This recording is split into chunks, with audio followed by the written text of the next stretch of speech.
திமுக எந்த தவறு செய்ததோ அதே தவறைத்தான் தற்போது தாவேகவும் செய்கிறது.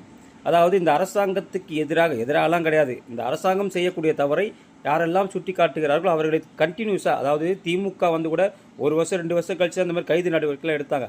ஆனால் நீங்கள் முழுசாக 1 மாதம் கூட ஆகலை, இது வரைக்கும் கிட்டத்தட்ட ஒரு 6-7 பேர் கைது பண்ணி உள்ளே போட்டிருக்கீங்கன்னு சொன்னால் இதுதான் சர்வாதிகாரத்தின் உச்சம்.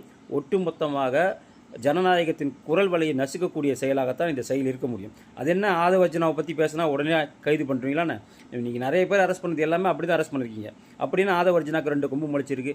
அவங்க தெளிவாக தானே மாரிதாஸ் அவர்கள் போட்டிருக்காங்க. இந்த ஜான் பிரிட்டோ என்பவர் ஜாமீன் கேட்கும்போது அவருடைய அட்ரஸும் லீமா ரோஸ் அட்ரஸும் ஒரே அட்ரஸாக இருக்குது. அப்போ லீமா ரோஸ் என்பவர் அவரோட சகோதரர். அப்போ அவங்களுக்கு அதில் தொடர்பு இருக்கான்னு கேட்டதில் என்ன தப்பு இருக்குது? அவர் சாதாரண தப்பு பண்ணலையே, அவர் போதை மருந்து கடத்தியிருக்கிறாரு. கிட்டத்தட்ட 88 கோடி ரூபாய்க்கான போதை மருந்தை கடத்தியிருக்கிறாரு. அப்போ ஒரு சந்தேகம் எழுகுது. என்னன்னாக்கா, இந்த போதை மருந்துகள் கடத்தி வரக்கூடிய பகுதிகள்லாம் துறைமுக பகுதிகள்.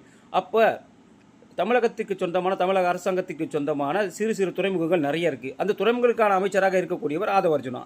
அப்போ ஆதவர்ஜுனா இந்த துறைமுகங்களை கேட்டு வாங்கியது, இந்த அமைச்சரவை கேட்டு வாங்கியது ஒருவேளை ஜான் பிரிட்டோவுக்காக கூட இருக்கலாம் என்ற ஒரு ஐயப்பாடு இருப்பதன் காரணமாகத்தான் அவர் அந்த ஒரு கருத்தை மாரிதாஸ் அவர்கள் சொல்லியிருக்கிறார். ஆனால் இதெல்லாம் எங்களை போன்ற ஊடகவியாளர்கள் கேட்க ஆரம்பித்த உடனே இப்போ என்ன சொல்லிட்டாங்க, சைபர் கிரைம்னாக்கா கீர்த்தனா அவர்களை தவறாக சித்தரித்து புகைப்படம் வெளியிட்டிருக்கிறார். அதாவது ஏஐ மூலியமாக அவர்களை தவறாக சித்தரித்து புகைப்படம் வெளியிட்டதன் காரணமாக நாங்கள் இந்த பெண்கள் வன்கொடுப்பு தடைச்சன் கீழே அவரை கைது பண்ணியிருக்கோமே தவிர அதற்கும் ஆதவர்ஜனாவுக்கும் சம்பந்தமே இல்லைன்னு இன்றைக்கி போலீஸ் ஒரு அறிக்கை கொடுத்துருக்காங்க.